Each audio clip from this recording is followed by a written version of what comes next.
نائب وزیر اعظم اور وزیر خارجہ اسحاق ڈار سعودی عرب پہنچ گئے۔ ترجمان دفتر خارجہ کا کہنا ہے اسحاق ڈار آج OIC وزرائے خارجہ کونسل اجلاس میں شرکت کریں گے۔ اجلاس میں رکن ممالک کے وزرائے خارجہ اور اعلیٰ حکام شریک ہوں گے۔ فلسطین کی بگڑتی صورتحال پر غور کیا جائے گا۔ اسرائیلی جارحیت اور غزہ پر مکمل فوجی کنٹرول کے منصوبوں پر تشویش کا اظہار متوقع۔ فلسطینی عوام کے حقوق کی سنگین خلاف ورزیوں پر بھی بحث ہوگی۔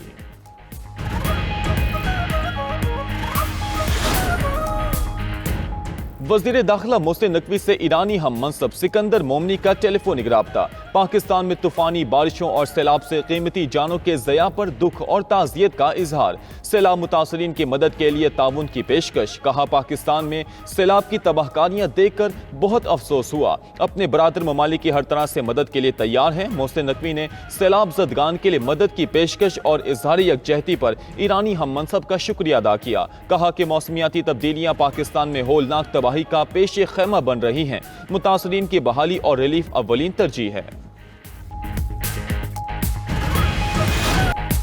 پاکستان اور بنگلہ دیش کا دو طرفہ تعلقات مضبوط بنانے کا فیصلہ۔ نائب وزیر اعظم اسحاق ڈار کی بنگلہ دیشی حکومت کے سربراہ ڈاکٹر محمد یونس سے ملاقات۔ باہمی تجارت، سرمایہ کاری اور اقتصادی شراکت داری بڑھانے کے عزم کا اعادہ۔ اسحاق ڈار کی مشیر تجارت شیخ بشیر الدین اور مشیر خارجہ توحید حسین سے بھی ملاقاتیں۔ سارک تنظیم کی بحالی کی کوششوں پر اتفاق۔ اسحاق ڈار نیشنلسٹ پارٹی کی چیئرپرسن خالدہ ضیاء سے بھی ملے۔ اعلامیہ کے مطابق ملاقاتوں میں تجارت، سرمایہ کاری، تعلیم، صحت سمیت دیگر شعبوں میں تعاون بڑھانے پر بات ہوئی۔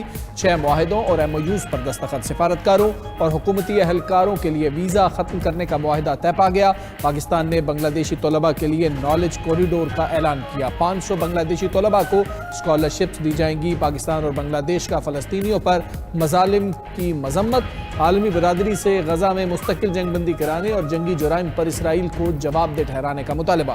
اسحاق ڈار آج ڈھاکہ سے سعودی عرب روانہ ہوں گے۔ جدہ میں OIC وزرائے خارجہ کونسل کے اجلاس میں شریک ہوں گے۔ فلسطین کی موجودہ صورتحال کے تناظر میں مشترکہ حکمت عملی پر غور ہوگا۔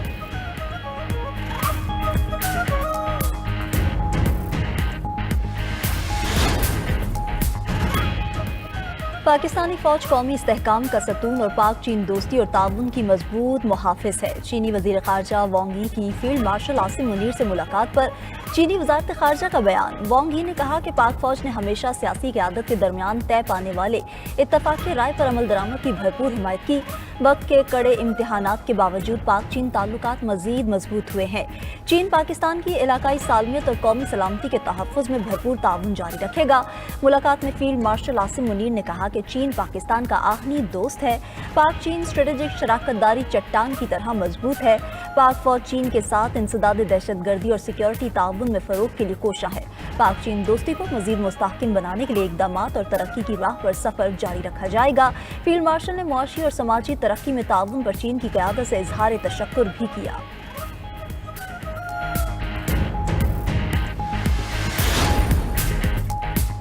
ملک میں بارشوں کا 8واں اسپیل جاری۔ سندھ میں بھی بادل برس پڑے۔ نواب شاہ، لاڑکانہ، کمبر، شہداد کوٹ، اوسطا محمد اور سجاول میں بارش۔ نشیبی علاقوں میں پانی جمع۔ بجلی کی فراہمی معطل ہو گئی۔ میرپور خاص، عمرکوٹ، تھرپارکر میں بھی بارش متوقع۔ کراچی میں بھی بادل چھائے رہیں گے۔ پنجاب، خیبر پختونخوا اور آزاد کشمیر میں طوفانی بارش سے 24 گھنٹے میں 14 افراد جاں بحق، 62 زخمی ہو گئے۔ ڈیرہ اسماعیل خان میں تیز ہواؤں اور طوفانی بارش نے تباہی مچائی۔ 100 کلومیٹر کی رفتار سے ہوائیں چلنے سے بجلی کے کھمبے گر گئے، درخت جڑوں سے اکھڑ گئے۔ لوئر دیر کے علاقے میدان میں مکان کی چھت گرنے سے 3 بچے جاں بحق ہوئے۔ آزاد کشمیر میں مٹی کے تودے گرنے سے 4 گھر منہدم۔ میپٹ آباد میں گلیات بٹنگی کے مقام پر لینڈ سلائیڈنگ سے مری روڈ بند، سیاح بھی پھنسے رہے۔ اسلام آباد اور راولپنڈی میں موسلا دھار بارش سے ندی نالوں میں طغیانی، بھارا کہو، اٹھال چوک پانی میں ڈوبا رہا۔ بھمبر، آزاد کشمیر، جہلم میں موسلا دھار بارش سے برساتی نالے بھی بھر گئے۔ کئی آبادیاں زیر آب آ گئیں۔ بارشوں کا سلسلہ 30 اگست تک جاری رہے گا۔